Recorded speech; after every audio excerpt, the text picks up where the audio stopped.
As 7 badaladas do sino na fazenda do castigo.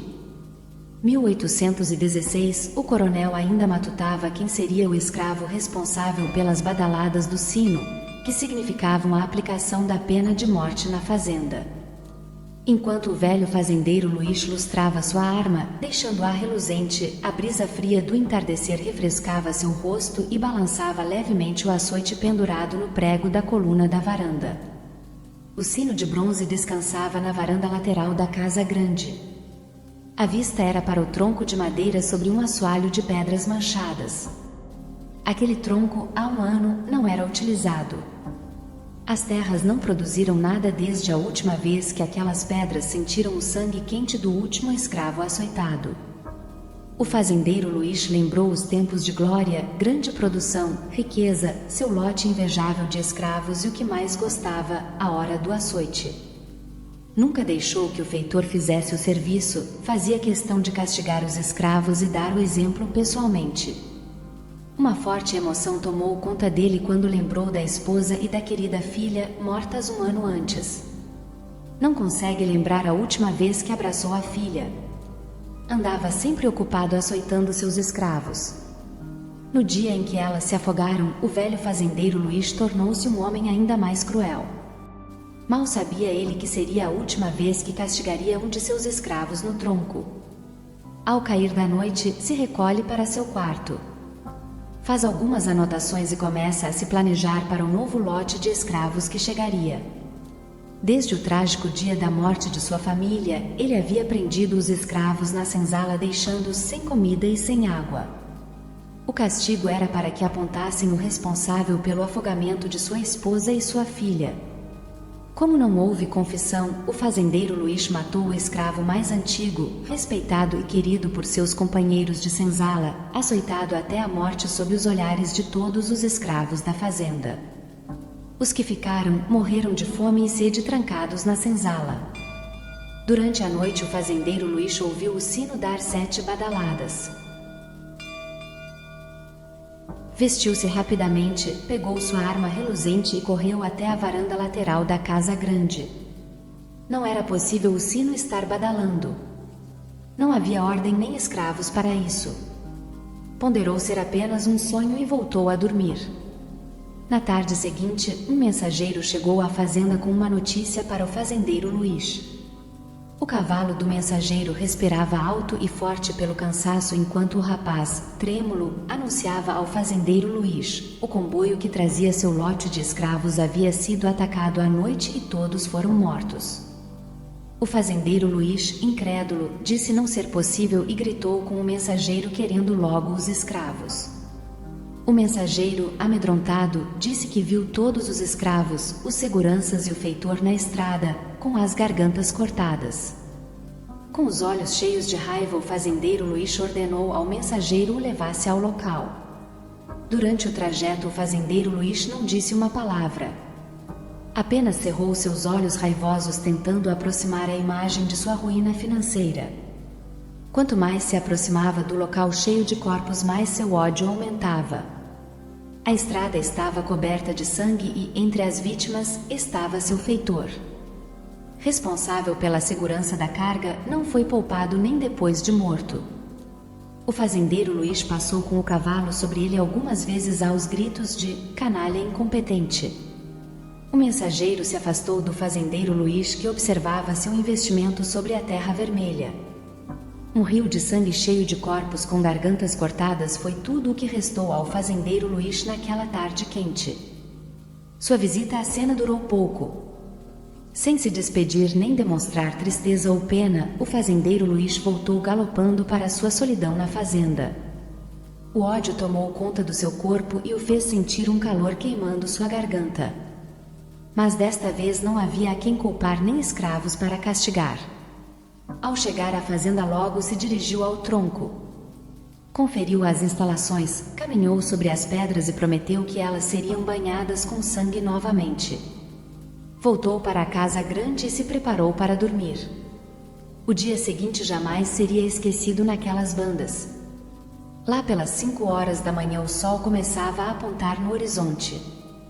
Nascia aquecendo a casa pelos quartos em direção à varanda lateral e se punha iluminando o sangue derramado nas pedras à beira do tronco.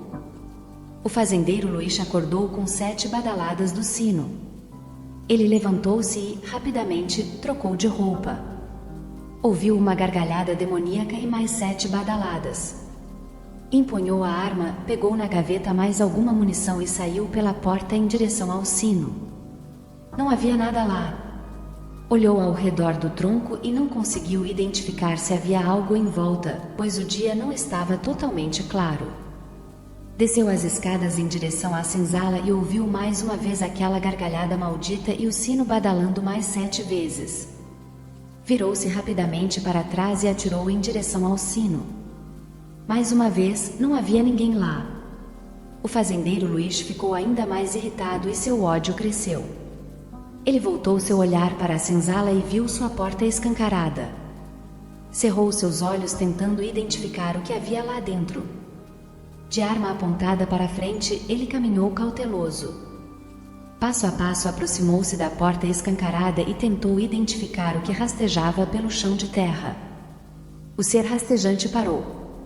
A gargalhada ecoou forte, mas o fazendeiro Luís não se voltou para trás, concentrou-se naquele ser que rastejava. A imagem foi se revelando à medida que o sol se abria. O ser rastejante voltou rapidamente para dentro da senzala. O fazendeiro Luís parou e ouviu risadas e cochichos lá dentro. Por alguns minutos ficou inerte, concentrando-se nos sons vindos de dentro da senzala. De repente, um braço negro envolveu o pescoço do fazendeiro Luís, segurando-o firmemente, enquanto uma mão enorme apertou seu pulso com força sobrenatural e fez com que soltasse a arma no chão. O fazendeiro Luís ordenou sua soltura, mas não foi atendido. Nesta hora o ser rastejante se revelou à luz do amanhecer. Um escravo com as pernas quebradas saiu rastejando rapidamente da senzala. O fazendeiro Luís, entre tentar se livrar dos braços que o seguram e respirar, olhou e se espantou com o escravo de olhos negros e sem brilho. Observou com atenção e reconheceu a marca no rosto do escravo. Impossível! Pensa o fazendeiro Luís. Era João. Havia quebrado as pernas e marcando seu rosto com a identificação de escravo fugitivo. Mas como pode? Ele havia morrido de fome com os outros. O sino tocou novamente e o fazendeiro Luís ouviu a gargalhada ao seu lado. Os braços e mãos que o seguravam, subitamente, sumiram. Ele rapidamente pegou sua arma e atirou em João. A imagem do escravo rastejando sumiu assim que atirou. O fazendeiro Luís pensou estar enlouquecendo. Correu para dentro da senzala e olhou em volta. Não havia nada lá dentro. Voltou-se para trás e viu aproximadamente 100 escravos sentados à beira do tronco. Não havia brilho nos olhares. Parecia não haver sequer olhos. Eram de uma cor negra opaca e sem o branco dos olhos. As bocas não se mexiam, a pele parecia podre e alguns exibiam ossos com vermes caindo pelo chão. Mas eles estavam lá. Todos aqueles escravos mortos de fome estavam lá ao lado do tronco, como da última vez. O fazendeiro Luís deu a ordem para que eles sumissem de lá. Aos gritos, exigiu que os escravos voltassem para o fundo da terra, onde foram enterrados. Nada aconteceu, eles permaneceram imóveis, como se não ouvissem. Neste momento, João passou rastejando com velocidade incrível e se uniu aos outros escravos. __. João tinha as pernas quebradas por ser escravo fugitivo. Tinha também o rosto marcando a ferro em brasa. Mas, naquele dia, corria com velocidade sobrenatural, como nos dias de juventude. __. Uma respiração quente se aproximou do fazendeiro Luís e ele sentiu um forte cheiro de carne podre que lhe causou ânsia. Aquelas mãos fortes o seguraram novamente com força. Por mais que tentasse, não conseguia resistir. Aos berros tentando se soltar, o fazendeiro Luís foi conduzido e preso ao tronco sem conseguir identificar quem poderia ter tamanha força e igual insolência. Já preso pelos braços, gritava palavras de ordem para soltá-lo e prometia vingança. Ouviu novamente a gargalhada demoníaca atrás dele. Olhou rapidamente para a varanda e não viu o açoite pendurado. Quando o sol já se fazia imponente no céu, iluminava aquelas pedras e aquecia as ferragens que o prendiam o tronco. Ameaçou olhar para trás. Antes que completasse o movimento, o couro do açoite rasgou sua camisa. Parecia estar em brasa. A dor lancinante que sentiu não se aproximava de nenhuma outra que já tinha sentido.